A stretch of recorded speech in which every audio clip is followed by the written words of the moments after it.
Have a good one. All right.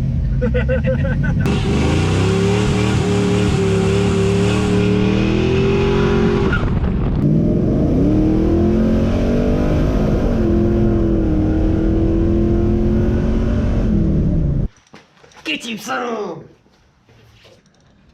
On today's episode of Oakie's Hot Rod Garage, why the hell are we lowering four-wheel drive? You're married too. Alright guys, tank's in. I don't know if I've described the tank too much. This is a, I got it from Holley, their Holley sniper kit, but if you can look in and see, it's a tank's tank. It didn't even have a sniper pump in it. It had a Wilbur pump in it, so, but it, I got it for a decent deal, cheaper than what I could have got it from Tanks. So, got the pump mounted. The AM fittings, those AM fittings came from Amazon, all of them did.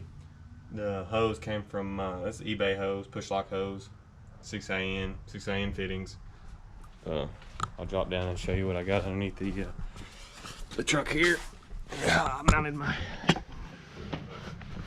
this, so, you know, 6AN fittings again. This is Evil Energy fittings from Amazon.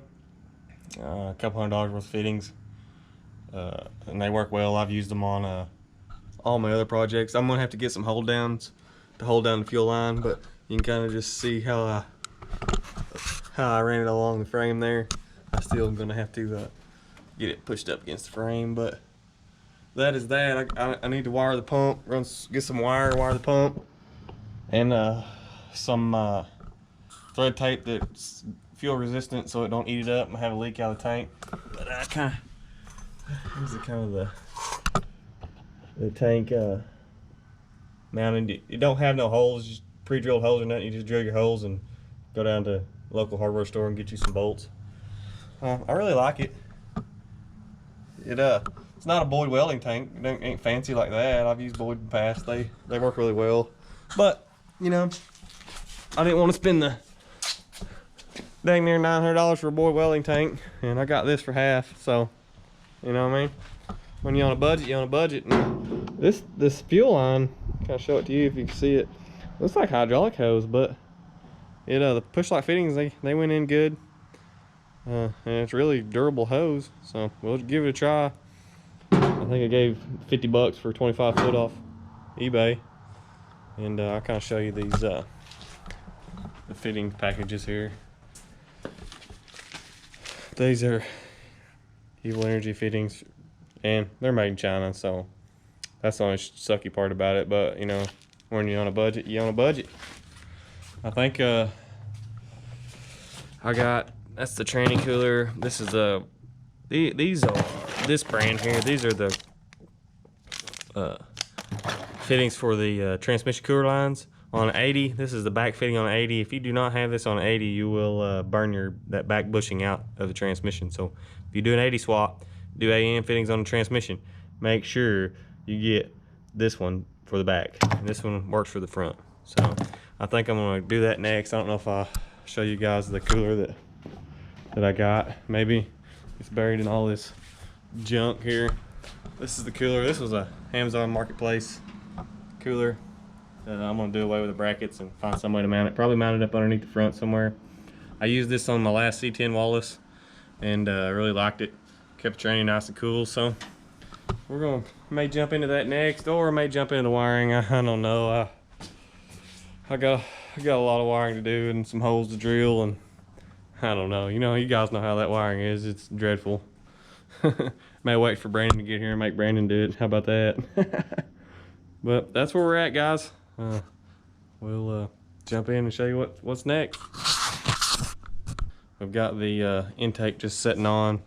Some of the harness run. Kind of got it tucked down below training, trying to figure out really want to get it mounted there. Jump inside here and kind of show you. We got the inside tore apart stuff everywhere. We're trying to think about coming maybe somewhere here, mounting all the computer and stuff on the back wall. So we don't, you know, we got all this crap. This is all the factory AC stuff underneath here, and I really don't want to put it in the glove box. Kind of got a out of sight, out of mind type deal here. We got this in from Current Performance. It's the E-fan and fuel pump module, and runs a few other things. And try to run all the power stuff for the engine off of this. It's got a few extra spots in the fuse block there, but that's kind of where we are today. Got a bunch of parts laying everywhere.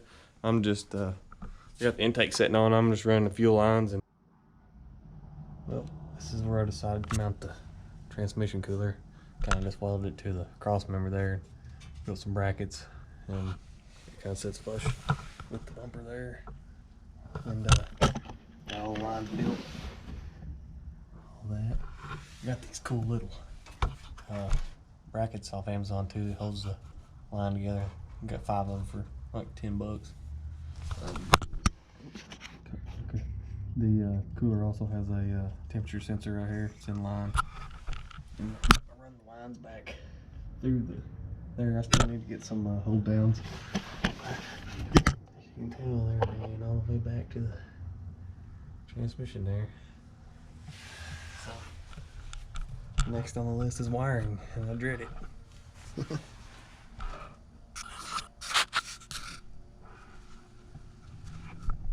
Cross members in for the tranny. Now that was a pain in the butt. These are not built for a 4L80, so we had to cut a hole here and drill 2 holes to make it fit. This is a 4L60 mount here. So if y'all guys are looking into buying one of these IFS cross members, they're not built for a 4L80. You'll have to modify them. But that's kind of where we're at. And here's the harness just kind of hanging here, or kind of still debating on where I want to shove it to the floor at. But that's where we're at on that. I'm just kind of plugging away here on a Saturday that I got some time to work on it. We'll do a little more work, and I'll jump back in and kind of show you guys what we got going on.